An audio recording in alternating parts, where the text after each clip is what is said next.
मुझे कल एक ने मैसेज करा और मुझसे पूछा कि क्या आप जब ट्रीट कर रहे थे, आपको जब ट्रीटमेंट हो रहा था, क्या आपकी जॉब लगी हुई थी? तो उसका आंसर ये है, उसको बताना चाहता हूँ मैं कि उस समय मेरी जॉब नहीं लगी थी, मेरी कहीं जॉइनिंग होने वाली थी एंड उस समय कोविड आ गया था, पीक 1 वाला। और बिकॉज़ ऑफ दैट मेरी ऑनलाइन जॉइनिंग नहीं हो पाई थी, जिसकी वजह से मुझे दूसरी कंपनी में जॉइन करना पड़ा फॉर सम टाइम। और उसी टाइम मुझे ये कोविड के टाइम में डिटेक्ट हुआ। Being jobless at that time मेरे पास कोई पर्सनल इंश्योरेंस नहीं था, तो पर्सनल इंश्योरेंस ना होने की वजह से जितना भी ट्रीटमेंट हो गया, तो वो सारा ऑन कैश था।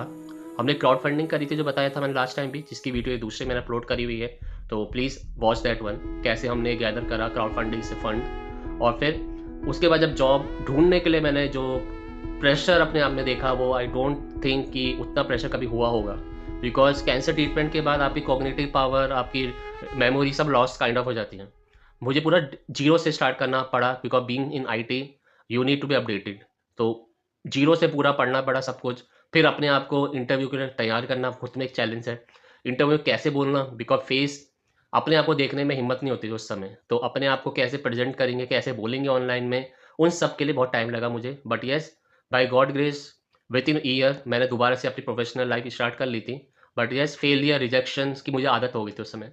बिकॉज ऐसा टाइम था जब मैं बोलता था ये ट्रीटमेंट हुआ है, तो many of the HRs rejected my call itself. Because उनको लगता होगा कि ये क्या ही अब काम करेगा, इससे काम नहीं होगा, बला बला thing will happen. So they never consider in the interview itself. But yes, कुछ कंपनियां होती हैं जहाँ इन चीज़ों को वो मैटर नहीं करते, बेस्ड ऑन स्किल सेट आपको देखते हैं। और उसी एक कंपनी में मैं हायर्ड हुआ था उस समय। और रियली थैंक यू, उन्होंने मेरी स्किल्स को कंसिडर करा ज़्यादा देन कि इस ट्रीटमेंट को जो मेरा हुआ था। तो मिलते हैं अगली वीडियो में, जहाँ मैं शेयर करता हूँ अपना और इस तरह का एक्सपीरियंस। और किसी को भी अब कुछ और कमेंट्स या किसी को पूछना हो तो please ask me freely. Because बहुत लोग सोचते हैं हम क्यों बताएंगे हमारा ट्रीटमेंट हुआ, बट येस, मेरी थिंकिंग थोड़ी अलग है। मैं जितने भी अपना पर्सनल एक्सपीरियंस सारा शेयर करता हूँ, जिससे कि जो भी इस तरह से जो जा रहा हो, अभी गुजर रहा हो इस फेस में, वो थोड़ा मोटिवेट रहे और पॉजिटिव रहे।